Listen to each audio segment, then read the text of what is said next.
Open door in 5. Oh. 4. Oh. Now. Oh, fuck, let me in. No. Uh-oh. Uh-oh. Bastard. Fucking scum, you hard scum. Oh, Fucking let me in. there it is. Let me in. Fuck. There it is, dude. Oh, fuck. And he can't get in the door now. I'm in. He's gonna make it. Oh, he actually... You're probably wondering how I ended up in this situation. Yep. Well, last time, our hero fought bravely to overcome harsh perils and tough times, completing Black Fathom Deeps in Ashenvale and flying off into the distance. Beautiful. So how did I end up storming Scarlet Monastery, a dungeon way above my pay grade, wielding an extremely powerful weapon, with a group of gnomes, one of which I hold a lifelong grudge towards, who through a series of events I'll explain later, ended up unequipping all his armor to sit down and enjoy a regular day in World of Warcraft. And then, the Fire Nation attacked.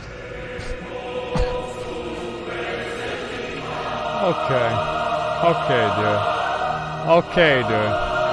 I'll have you know I've gone through much peril to bring you this video. The Death Mode saga has finally come to a close as they've yet again declared my apartment legally fit for human life. I'll admit it was my fault. I should have refrained from chopping that milk in half with an axe years ago. But there's no use in why would you crying do over that? spilled milk.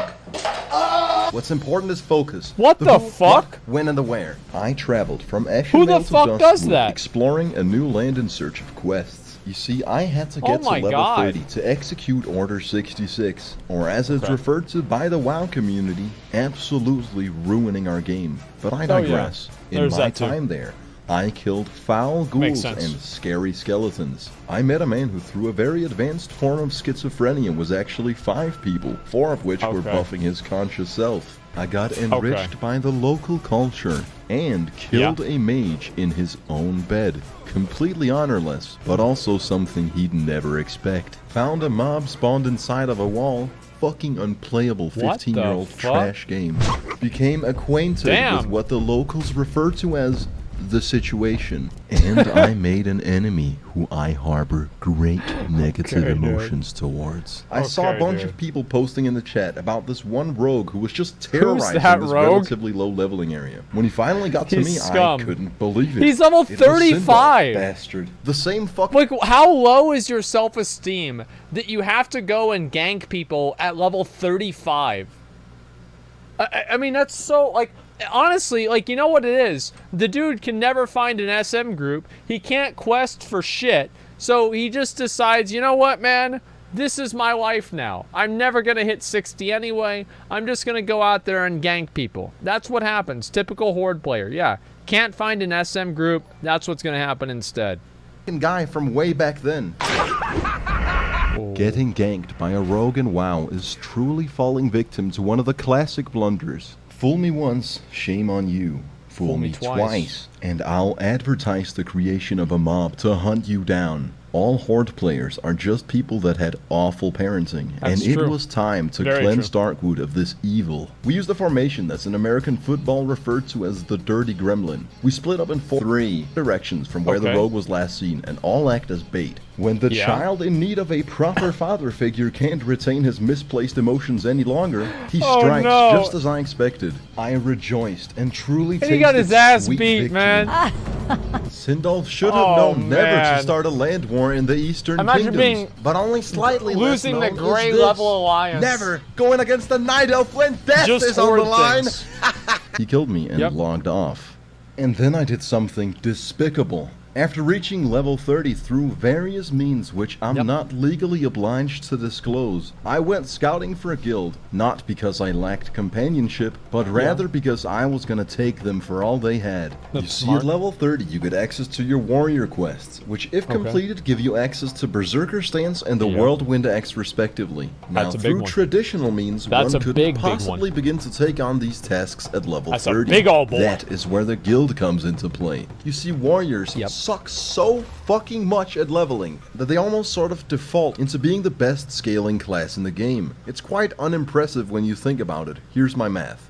Due to the lackluster experience, warriors are in high demand, and guilds are oftentimes very invested in helping their warriors progress to a point where they can raid. Here's where the aforementioned ruse comes into play. I joined a guild and convinced this poor soul to help me through the entirety of my warrior quest chain, which requires a couple steps. First, we have a stern talking with our warrior class trainer, who tells us we need to travel to a faraway island. With haste, I return to Duskwood and enter possibly the biggest world PvP clusterfuck in the game, which both thematically and geographically is almost entirely like Vietnam. One of the actual inspirations behind this rumble in the jungle. Our goal is to make it to Booty Bay at the southern tip, where we'll not just pick up a flight path, but also take a boat to Merchant's Coast in the Barrens. I was terrified of all the Horde players, and I focused so much on avoiding them that I died to the mob.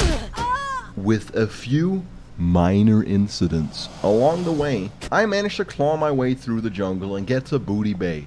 Probably took that actually rhymes. That's actually bars. With the few minor incidents along the way, I managed to claw my way through the jungle and get to Booty Bay. Foot. On the real though, compared to how much my friends and everybody in this game was hyping this area up to just be a death zone, the Horde players were actually surprisingly nice, just letting a low-level player pass through. They don't give a fuck. I'll be sure to remember they don't care. And I'll be kind to these Horde players once I reach level 60 and return to this jungle with 100 men armed to the teeth. But I digress. I can relate. Now, if I had jumped off the boat well ahead of time, I would have been right next to the island. Instead, I went mountain climbing for 15 minutes before realizing I went the wrong way. To then find out that there's a fatigue system in the game. You can absolutely exert all your energy and drown. In World of Warcraft, you learn something new every day. I finally make it to the island and speak to Clannoch Magleod, a reference to the musician, who wants me to kill Big Will, who's actually also a reference to the musician Big Will. After doing this man's dirty work, we learn Berserker stance and begin the hard part of the quest. We journey all the way to Hillsbrad Foothills, die to Helcular, up through the Alterac Mountains, and speak to Bathra the Windwatcher, who gives us the WoW class quest equivalent to 40 shots of tequila. At once. We gotta bring him 8 life root, 30 blood scalp tusks, and an essence of the exile. The life root is pretty cheap, but we'll be bankrupting our economy for the essence. You see, to make it you need 8 cresting, burning, and thundering charms. Something I could spend a week grinding or just buy on the auction house. After getting scammed by various Chinese auction house bots, I headed to Stranglethorn Vale to meet up with the man who was spending hours of his life helping out a new guild member. For no reason. Blood scalp tusks I never knew Greek was such a nice guy. This is crazy. And by that, I mean agonizingly slow. Yeah, this is awesome. Unreasonably inconsistent, and altogether an irreconcilable experience void of any gratification. We have to kill trolls until I have 30 tusks. It's not unusual to kill 10 without getting a single drop. There is one area where a lot of trolls spawn, but we got killed there 5 times in a row and decided it wasn't fucking meant to be. Which left us with the option of farming this much shittier part. It felt like the good area, but sugar-free. Like the discount experience for the losers who couldn't hack it. Great value diet trolls. Tusk farming, and I wasn't having fun. In the jungle, there's no mercy. You kill people to steal their mob. You kill people to layer them. In fact, you kill people just because you fucking can. It's not like you got anything better to do whilst waiting several minutes for a troll to spawn. I started farming these tusks at 1:30 a.m. and it took a solid 2 hours before I had 30. By this point, my man had actively been assisting me for nearly 4 hours. Oh my fucking We then journeyed back to the Alterac Mountains to complete the final part of the quest. After Bathra cooks up a potent concoction, we perform the summoning ritual. After which, Cyclonian kills us immediately. It wasn't even close. We definitely needed assistance. I was about to say. I looked through my friends list, and the only person online was Larry6, the infamous gnome of He can Doom. use his weapon. I swallowed my pride and asked for his help. He obliged, and with the help of a couple people from my guild, we finally managed to take down Cyclonian. Feels like an MMO. The quest and was finally the proud owner of the Whirlwind Axe, a weapon so goddamn good for my level that it should be illegal to wear at level 30. After receiving the axe, I told my guild it's been a pleasure doing business with them and immediately left the guild. Hold on. Darkness just texted God damn, dude! We're so Larry and I agreed to meet up some other time to settle our differences. And it was at this very moment that I started rising to glory. You see, I checked my mailbox. Abortion sent us a letter titled, Got Milk, containing 235 glasses of milk. He also included a second package with 5 pounds of flesh, troll sweat, mystery meat, and vision dust. Absolutely incredible. You know what to do with these. Sounds like my viewers. Send us 69 silver to compensate for what he did in Dead Mines. This letter was titled, Mental Disability. Here's 2 gold for the trouble, you poor rascal. Huckster says use these to beat mages and sends me 2 free action potions and 2 swiftness potions. Damn. These will come in very handy. I bet they will. Diarrhea says, wear a shirt, you filth. I humbly accepted my new garments. Mind if I put my sweet nectar in your moist cornbread? Please don't message me again. And Rurik makes a generous contribution to the crusade. 10 gold! These 10 gold will be spent very 10 well. gold, I'm gonna invest them in dude! goblin rocket boots. What that a might nice blow up guy! and getting e-drunk with presumably This is a women. great guy. Speaking of presumably women, I got a promiscuous letter from Big Titty GF, who sent me some of her homemade cheese. I told her it was disgusting and sent it back. Yeah, and it's now nasty. it was time for a dungeon. Not the one from the intro, we'll get to that, but rather it was time to bludgeon our new axe on Gnome Ragan. The only dungeon in the game where almost every single enemy is a gnome, a dungeon I chose for no particular reason. Starting time 1 AM. Catchphrase, here we go again. If God is real, amen. Wow. Just kidding. This run was a disservice to human intelligence. I thought that was a quick 20 minutes for a second. Okay. During All my right. 100+ hours That's in good. Azeroth. It's honestly impressive that this many things could go wrong at the same time. Check it out, right? I couldn't get the first key You're card only to drop, starting. probably because of a bug, but possibly due to unfathomable bad luck. So no quest XP for me. Later we survive an ambush, after which Blastmaster Short Fuse sets off an explosion and closes the entrance to the tunnel. Somehow, I managed to walk through the rubble just at the moment before the invisible wall gets put into place. And there I stood, completely soft-locked. Wow. I couldn't Hearthstone out or get my health to 0. Had it not been for the Warlock summoning portal, I would have had to start a new life as a cave dweller. Our whole group then goes on to miss the second punch card, and our warrior needs for a ring with spirit and stamina. This caused Tractor, our mage, to have a mental breakdown. Fucking retail kid. On the chat, I managed to aggro a group of mobs. Classic WoW community. Stand still and watch me die. I call Tractor a Redditor. He leaves the party, and I managed to get exactly 11 out of 12 essential artifacts before having to Imagine give up. being a Considering Redditor. literally everything went wrong, I thought it couldn't possibly get any worse. So I find a new group and start all over. That's good. That jump was perfect, by the way, and on purpose. Gnome Ragan, or Gnomerigan, Gnome Reagan, whatever. Gnome Reagan is a stale experience with a bit of charm to it. It's not utterly poorly designed like Stockades, but there's nothing extraordinary either. So let's— There is, but it's too complicated to figure out. Like, Gnomerigan's a great dungeon, but you have to have a PhD to understand it. Like, you have to have not just a PhD, but a PhD in Gnomerigan. Like, if you don't have at least a master's degree in physics, don't even bother going into this instance. It's a waste of your time.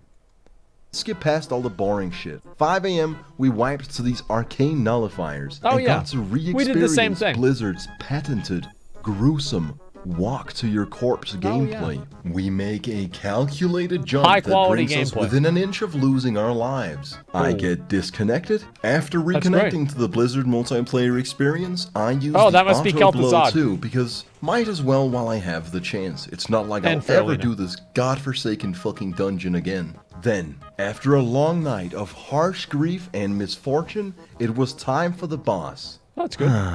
You already know what I did. If you've seen the first 3 videos, you know the pattern, you know what's coming, you've seen this before. Going utterly against the suggestions of my comrades, I charge in whilst our healer has 0 mana, proceed to die without popping my health potion, and somehow I still have the fucking nerve to ask for a goddamn revive whilst my whole group gets slaughtered. After we all wipe, I had to undergo the walk of shame. After spending a weird amount of time to get back to the boss room, this is really funny whenever I'm not in the group. It's at this point that I'm supposed to feel satisfaction. But let me tell you, no matter how many completed quests I have in my log, no matter how close I am to hitting level 32, there's absolutely no happy juices left in the brain when you're at the tail end of an infamous WoW session till the sun rises.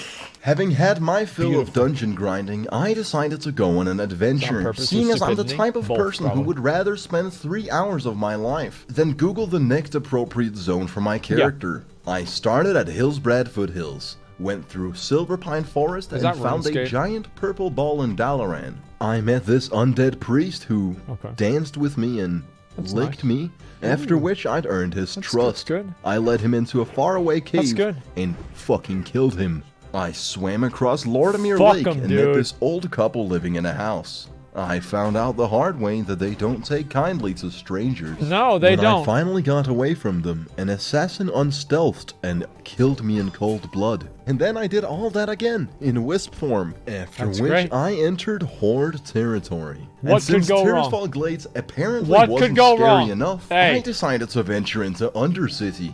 What's in here? I quickly changed my mind. Now here is where my exploration took an unexpected turn. I saw a Zeppelin for the first time, seeing as it was garrisoned by death guards, packed to the brim with Horde players, and headed to an unknown destination. I immediately knew I had to board it. Using corpse walking, I res inside the airship and fly off into the distance, eagerly awaiting unknown lands. Now the very unfortunate thing was that an orc found me. Considering I revealed myself, that really shouldn't have come as a surprise. As he enforced natural selection at its finest, I managed to hold on to dear life just a tad longer by doing my sexy dance. When he started skanking, I actually thought I was safe. But lo and behold, he was still gonna end me. And just as I'm about to die, we entered the loading zone to Kalimdor. Having mildly better internet than my oppressor, now we can go over to Orgrimmar. I seize the moment and jump out of the blimp. I land safely in the water and swim to the shore. However, it didn't take long for me to realize that this was no place for a night elf. With a great sense of urgency, I decided to take the airship back. In Durotar, you can expect to run into just a couple Horde players taking advantage of the free public transit. I zoom past them and hide in the cargo hold. Everything was going smoothly until I was yet again discovered by an orc. I tried to he'll be nice. This guy will be nice. You won't attack him. Discovered that he had all the leverage. Very polite. When he inevitably tries to stab me, I jump out of the Zeppelin. I survive the fall just to be met by a small army of Horde players that can all see the big red arrow above my head. I suppose what happened next was to be expected. I'd had enough of this shit and took the Hearthstone home, flew to Theramore Isle, and ran through Dustswallow Marsh.